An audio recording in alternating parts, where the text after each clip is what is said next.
नमस्कार, न्यूज 24 देख रहे हैं आप और आपके साथ मैं हूं सऊद मोहम्मद खालिद। जी हां, चीन ने फिर वही किया है, फिर वही धोखा, फिर वही पीठ में छुरा घोंपने वाली साजिश की है। साल 1962 से लेकर के 2020 तक 58 साल हो गए, लेकिन इस पड़ोसी ने ना तो अच्छा दोस्त बनकर दिखाया और ना ही अच्छा पड़ोसी बन सका। ऐसे लोगों का सिर्फ एक ही इलाज है, हर साजिश का मुंह तोड़ जवाब। ऐसा नहीं कि चीन को लेकर के भारत का रुख हमेशा से ऐसा रहा है, बल्कि भारत ने चीन का उस वक्त साथ दिया था जब सारी दुनिया आज की ही तरह चीन के खिलाफ थी। लेकिन तब से लेकर के अब तक चीन ने हर बार हर मौके पर भारत को धोखा देने का काम किया और धोखे वाले जख्म दिए हैं। आज आपको दिखाते हैं दगाबाज चीन का यही दागी इतिहास।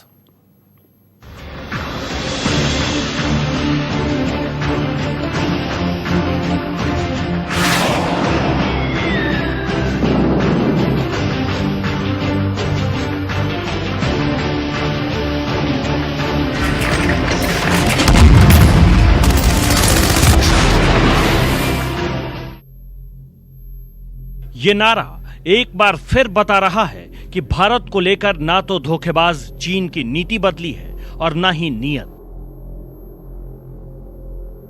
भारत के साथ कूटनीतिक दोस्ती का दिखावा और सरहद पर टकराव की नीति ही चीन का सच है।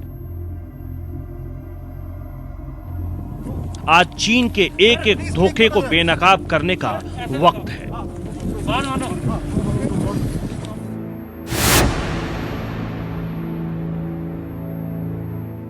1950 के दौर में जिस वक्त सारी दुनिया में चीन अपनी कब्जे वाली नीतियों की वजह से अलग थलग पड़ गया था, तब भारत ने उसका साथ दिया था। भारत और चीन के बीच कूटनीतिक रिश्तों को लेकर पंचशील समझौता हुआ था।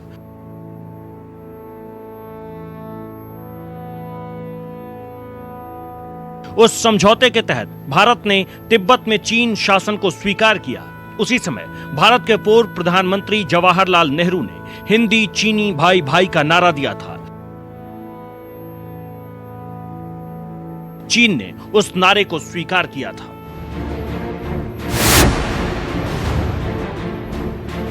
मार्च 1959 में तिब्बत में चीनी शासन के खिलाफ आंदोलन चला रहे दलाई लामा जब शरण लेने भारत आए तो उनका जोरदार स्वागत किया गया। तभी चीन ने भारत पर तिब्बत में ल्हासा विद्रोह को भड़काने का आरोप लगाया।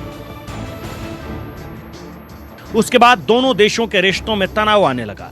चीन तिब्बत पर अपने शासन के रास्ते में भारत को खतरे के तौर पर देखने लगा, जो भारत चीन युद्ध की बड़ी वजह बनी।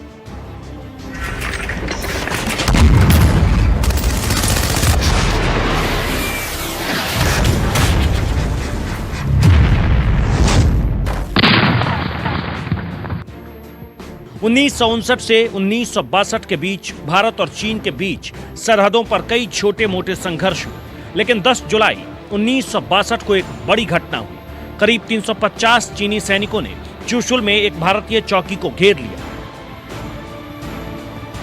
चीनी सैनिकों ने लाउडस्पीकर्स के जरिए वहां ड्यूटी करने वाले गोरखा सैनिकों को समझाने की कोशिश की कि वो भारत के लिए न लड़े।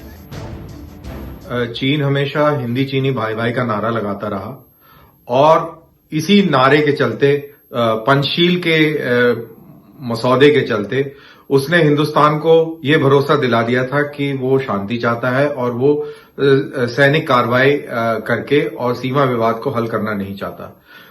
हिंदुस्तान आश्वस्त हो गया था और इसी चीज का फायदा उठाया चाइना ने और हमारी पीठ में खंजर भोंक दिया और हम पे हमला कर दिया। तो ये चीनी फितरत रही है।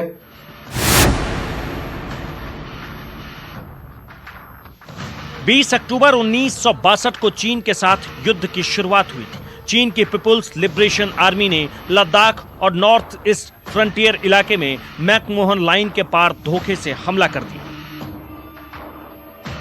युद्ध शुरू होने तक भारत को पूरा भरोसा था कि जंग नहीं होगी। इस वजह से भारत युद्ध के लिए तैयार नहीं था। युद्ध क्षेत्र में भारत ने सैनिकों की सिर्फ 2 टुकड़ियों को तैनात किया,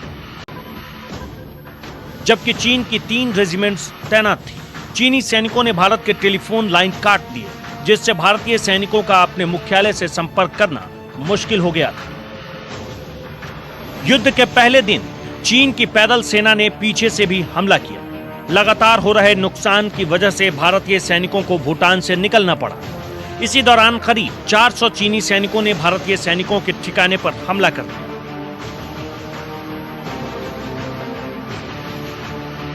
चीन के शुरुआती हमलों का तो भारत की ओर से मोर्टार दागकर सामना किया गया, लेकिन जब भारतीय सैनिकों को पता चल गया कि चीनी सैनिक एक दर्रे में जमा है, तो मोर्टार और मशीन गन से फायरिंग हुई। इस हमले में चीन के करीब 200 सैनिक मारे गए। भारतीय सेना पूरी तरह तैयार नहीं थी। इसी वजह से चीन की सेना तेजी से भारतीय इलाकों में घुसती गई।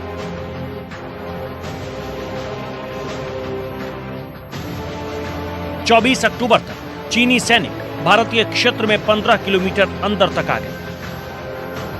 1962 में चीन ने भारत को धोखा दिया था और मैं ये चीज बताना चाहता हूं कि आमतौर पर भारतीय समझते हैं कि हम 1962 में हारे थे। एक्चुअली ऑन ग्राउंड जवानों ने टेक्निकल लेवल में बहुत बहादुरी दिखाई थी, चाहे वो इलाका रिजांगला का हो, ईस्ट लद्दाख का, चाहे वो बुमला, वोलोंग, हायलोंग, और जवानों ने बहुत बहादुरी से डटकर किया था। लेकिन जो लड़ाई के ऊपर सतह की बात होती है, मैक्रो इश्यूज होते हैं, स्ट्रेटजी होते हैं, उसमें हमने बहुत सबक सीखे थे। चाइना के ऊपर में भरोसा करना मुश्किल है। चीन ने साजिश के तहत लद्दाख से लेकर अरुणाचल में नेफा तक हमले किए। 20 अक्टूबर 1962 चीन ने नेफा से लद्दाख तक की सीमा पर ताबड़तोड़ हमले किए। 4 दिन तक लद्दाख से अरुणाचल के पास तक भीषण युद्ध चला।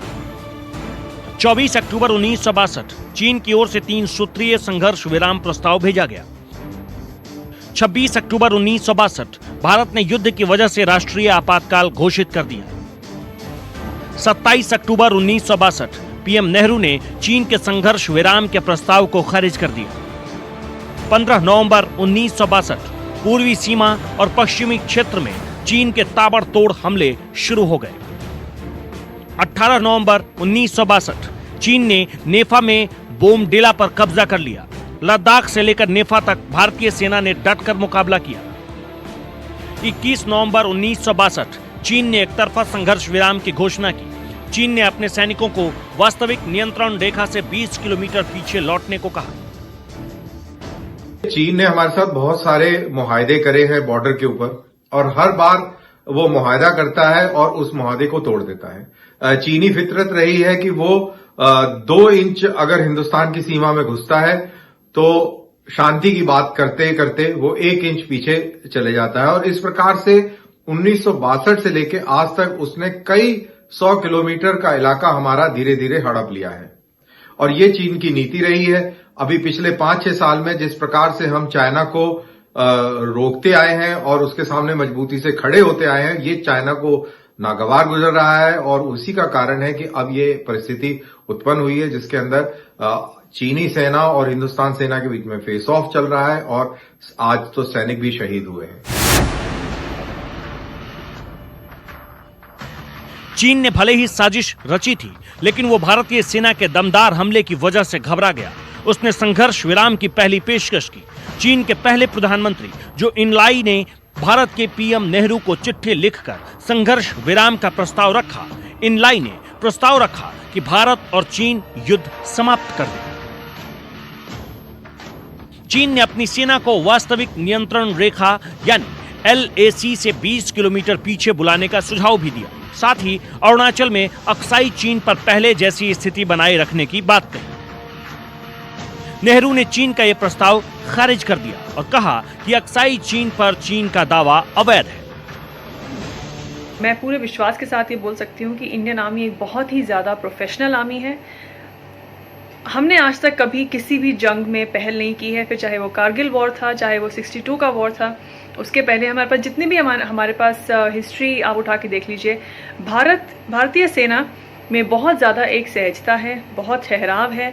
कभी भी हम इस तरह की हरकत नहीं करते हैं।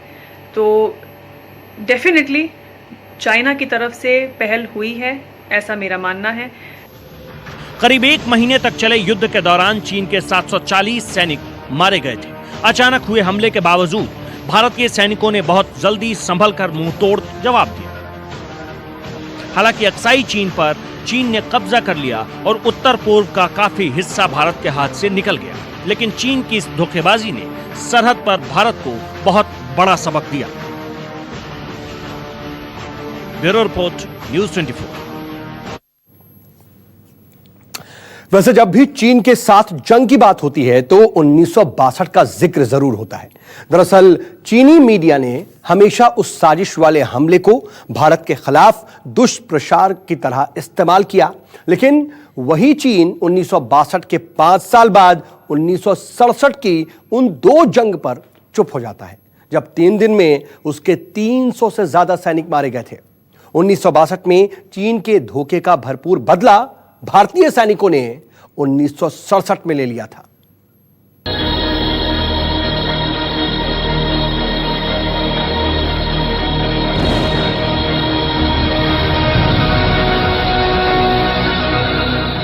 इस तस्वीर को चीन कभी नहीं भूल सकता, क्योंकि ये चीन के एक और धोखे का सबसे बड़ा सबूत है। लेकिन इस धोखे में चीन को बहुत बड़ा सबक मिला था। चीन अच्छी तरह जानता है कि वो भारत के साथ सीधे युद्ध में कभी नहीं जीत सकता। वो चाहे कितनी भी बड़ी सेना और परमाणु हथियारों का दावा करे, लेकिन उसने हमेशा छोटे देशों पर कब्जा करने और उन पर कब्जा करने की साजिशें ही रची है।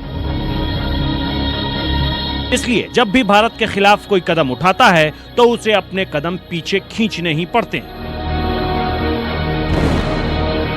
चीन और उसकी सरकारी मीडिया ने कभी 1962 के 5 साल बाद 1967 में नाथू ला में हुई उस घटना का जिक्र नहीं किया जिसमें उसके 300 से ज्यादा सैनिक मारे गए थे, जबकि भारत के सिर्फ 65 सैनिक शहीद हुए थे। नाथुला का वो विवाद और चीन की बड़ी हार के ऐतिहासिक सच के बारे में जरूर जानें। 1967 में नाथुला और चोला के अंदर में जो झड़प हुई थी, कॉन्फ्लिक्ट हुआ था भारत और चाइना के अंदर में, उसमें चाइना ने कहा था कि उसके 68 जवान मरे थे, लेकिन सत्य यह है कि उसके 300 से 400 जवान मरे थे। उसके बाद में 1986 में सुंदरॉक में एकदम डट के मुकाबला किया था भारत की सेना ने, और पूरा दुनिया ने तो देखा है 1971 में भारत ने क्या कमाल दिखाया था। भारत और चीन के बीच जंगी इतिहास में 1967 ऐसे साल के तौर पर याद किया जाता रहेगा जब हमारे सैनिकों ने चीनी दुस्साहस का मुंह तोड़ जवाब दिया था। सैकड़ों चीनी सैनिकों को न सिर्फ मार गिराया बल्कि उनके कई बंकर ध्वस्त कर दिए थे। रणनीतिक स्थिति वाले नाथुला दर्रे में हुई उस भिड़ंत की कहानी हमारे सैनिकों की जाबाजी की मिसाल है। 14,200 फीट पर स्थित नाथुला दर्रा तिब्बत सिक्किम सीमा पर है। 1967 में नाथुला दर्रा भारत चीन टकराव का केंद्र बना। भारत की 2 ग्रेनेडियर्स बटालियन नाथुला की सुरक्षा में तैनात थी। बटालियन की कमान लेफ्टिनेंट कर्नल रत्न राय सिंह के हाथों में थी। नाथुला दर्रे पर गश्त के दौरान दोनों देशों के सैनिकों में धक्का मुक्की हुई। कुछ ही देर में चीनी सैनिकों ने मशीन गनों से फायरिंग शुरू कर दी। भारतीय सैनिकों को अचानक हुए हमले से शुरू में भारी नुकसान हुआ। पहले 10 मिनट में भारत के करीब 70 सैनिक शहीद हो गए थे। इसके बाद भारत ने बहुत जोरदार जवाबी हमला किया। भारत ने अपने तोपखाने से कई चीनी बंकर तबाह कर दिए। चीन ने कबूल किया था कि उसके 400 से ज्यादा सैनिक मारे गए। 11 से 14 सितंबर तक करीब 4 दिन भारत ने दिन रात फायरिंग की। रात में चीनी सैनिक अपने मारे गए साथियों की लाशें उठाकर ले गए। 15 सितंबर को कई बड़े सैन्य अधिकारियों की मौजूदगी में शवों की अदला बदली हुई। अपने 400 सैनिक गंवाने के बाद चीन ने आखिरकार संघर्ष विराम का ऐलान कर दिया। चाइना को ये लगता है कि हिंदुस्तान 1962 के सबक के बाद से अभी तक उभरा नहीं है और हिंदुस्तान कभी भी आक्रामक पोस्चर नहीं रखेगा, तो वो हमेशा इस प्रकार से हिंदुस्तान के ऊपर बुलडोज करता है अपनी विल को, अपने सैनिकों को हमारे इलाके में भेज के फिर वो वार्ता में लगता है और वार्ता में लगने के बाद में वो हटता जरूर है थोड़ा पीछे, लेकिन पूरी तरह से वो इलाका खाली नहीं करता है। ये अभी तक चाइनीज का ये एक पैटर्न रहा है। 1967 से 2 साल पहले भी चीन ने भारत पाकिस्तान के युद्ध के दौरान भी साजिश रची थी। 1965 में जब भारत पाकिस्तान युद्ध में भारत की सेना पर भारी पड़ने लगा तो पाकिस्तान के राष्ट्रपति अयूब खां गुप्त रूप से चीन गए। उन्होंने चीन से अनुरोध किया कि वो पाकिस्तान पर से दबाव हटाने के लिए भारत पर सैन्य दबाव बनाए।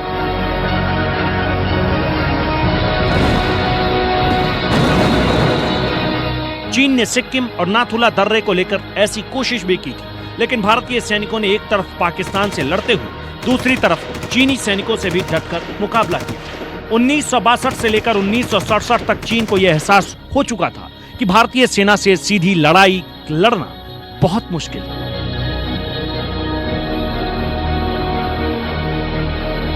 वहीं 1967 में भारतीय सैनिकों ने जिस जांबाजी के साथ चीन को सबक सिखाया, उससे 1962 की जंग के दौरान मनोवैज्ञानिक तौर पर युद्ध हारने का जो दबाव था वो भी खत्म हो गया, क्योंकि सिर्फ 3 दिनों में चीन के 300 सैनिकों को भारतीय सेना ने धराशायी कर दिया था।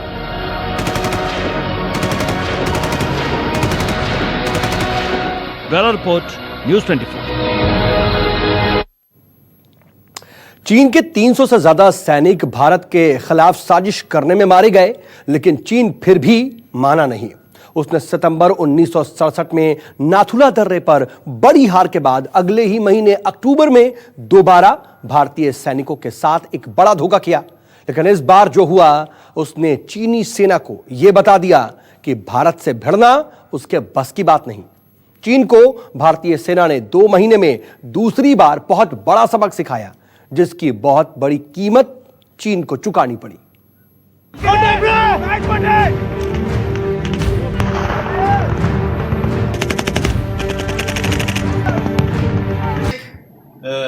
एंगल भी हमें देखना बहुत जरूरी है, और उसमें यह जाहिर होता है कि चाइना एक धोखेबाज देश, दगेबाजी करता आया है, खास करके भारत के साथ। देखें, 1959, 1960 और 1962 में हर वक्त इसने लाइन ऑफ एक्चुअल कंट्रोल की जो ग्राउंड पे क्लेम लाइन उसकी बनती थी, बदलते आए अपने आप को सूट करने के लिए। ये दोनों सबक चीन को आज तक सीमा पर गोली बरसाने से रोकते थे। लेकिन यह भी सच है कि चीन ने उसके बाद से सरहद पर एक अलग तरह का शीत युद्ध छेड़ रखा है। 2013 से चीन belt and road initiative project पर काम कर रहा है। इस प्रोजेक्ट का मकसद एशिया, यूरोप और अफ्रीका को सड़क, रेल और समुद्री रास्ते से जोड़ना है। इस पूरे प्रोजेक्ट पर $1 ट्रिलियन यानी 75 लाख करोड़ रुपए खर्च होने का अनुमान है। चीन के इस प्रोजेक्ट को जो देश समर्थन दे रहा है, उनमें से ज्यादातर अब चीन के कर्जदार बन गए हैं। चीन पाकिस्तान के साथ मिलकर इकोनॉमिक कॉरिडोर बना रहा है। ये चीन के काशगर प्रांत को पाकिस्तान के ग्वादर पोर्ट से जोड़ता है। इसकी लागत करीब 3.5 लाख करोड़ रुपए है। इसमें भी करीब 80% खर्च अकेले चीन कर रहा है। नतीजा ये हुआ कि पाकिस्तान चीन का कर्जदार बन रहा है। IMF के मुताबिक 2022 तक पाकिस्तान पर चीन का $6.7 अरब का कर्ज होगा। इसी तरह नेपाल भी चीन के इस प्रोजेक्ट का समर्थन कर रहा है। जिनपिंग ने नेपाल को बदले में 35 अरब रुपए की मदद का ऐलान किया है। पाकिस्तान, नेपाल, श्रीलंका की तरह बांग्लादेश भी चीन के belt and road initiative project का हिस्सा है। जनवरी 2019 तक चीन और बांग्लादेश के बीच $10 अरब का कारोबार हो रहा था। अनुमान है कि 2021 तक चीन बांग्लादेश के बीच $18 अरब का कारोबार होने लगेगा। चीन के प्रोजेक्ट में बांग्लादेश का हिस्सेदार बनना चिंता का विषय है, क्योंकि चीन बांग्लादेश का प्रोजेक्ट कोलकाता के बहुत करीब से गुजरेगा। ऐसे में सामरिक और सैन्य लिहाज से चीन भारत के बहुत करीब होगा। चीन के बारे में कहा जाता है कि वो अपने कमजोर पड़ोसियों का मददगार बनने के बजाय उन्हें अपना कर्जदार बनाता है और फिर उन पर अपनी नीतियां थोपने की कोशिश करता है। और ये सब करते हुए वो अक्सर अपनी सीमाएं जानबूझकर भूल जाता है। लेकिन भारत उसे हर बार याद दिलाता रहेगा कि उसे सरहद पर अपनी हदों में रहना होगा। श्रीनगर से आसिफ सुहाफ और दिल्ली से मनीष कुमार के साथ संजीव त्रिवेदी, न्यूज़ 24। इन चीजों के अलावा क्या आप ये जानते हैं कि चीन ने सिर्फ भारत ही नहीं बल्कि दुनिया के कई देशों के साथ ऐसी साजिश रची है जो कि कामयाब हो गई? तो दुनिया जो तमाम दर्जनों देश हैं वो चीन के कब्जे में हो सकते हैं। तो हम आपको बता रहे हैं दगाबाज चीन का दागी इतिहास, लेकिन एक उसकी साजिश के बारे में भी आपको जानना बहुत जरूरी है।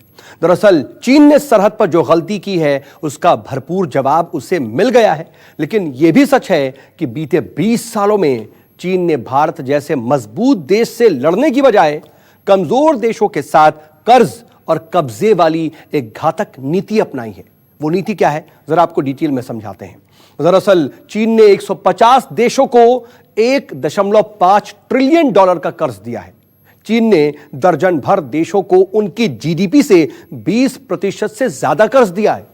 चीन ने कई देशों में 2017 की तुलना में 2018 में $139 अरब यानी कि 4% ज्यादा निवेश किया। और 2007 से 2014 के बीच चीन ने श्रीलंका पर अपने कर्ज का बोझ बढ़ाए। चीन श्रीलंका के साथ मिलकर के उसके समुद्री इलाके में हम्बनटोटा बंदरगाह बनाने के बाद श्रीलंका पर चीन का कर्ज लगातार बढ़ता चला गया। 2017 में श्रीलंका को हम्बनटोटा बंदरगाह चीन को 99 साल की लीज पर देनी भी पड़ गई। बंदरगाह के साथ श्रीलंका को 15,000 एकड़ जमीन भी उसे सौंपनी पड़ी। चीन ने 1950 और 1960 के दशक में बहुत से छोटे छोटे देशों को कर्ज दिया। 2000 से 2018 के बीच कई देशों पर चीन की उधारी बढ़कर 375 लाख करोड़ रुपए हो गई। चीनी सरकार और कंपनियों ने 150 से ज्यादा देशों को 112 लाख करोड़ रुपए का कर्ज दिया है। और इस समय चीन अमेरिका को पीछे छोड़कर दुनिया का सबसे बड़ा कर्ज देने वाला देश बन गया है। चीन ने जितना कर्ज दिया है उतना तो आईएमएफ और वर्ल्ड बैंक ने भी नहीं दिया दुनिया भर में। और दुनिया भर की जीडीपी के 6% के बराबर कर्ज चीन ने दूसरे देशों को दिया है। तो ये तमाम चीजें हैं जो कहीं ना कहीं चीन की एक घातक साजिश की ओर भी साफ तौर पर इशारा करती हैं।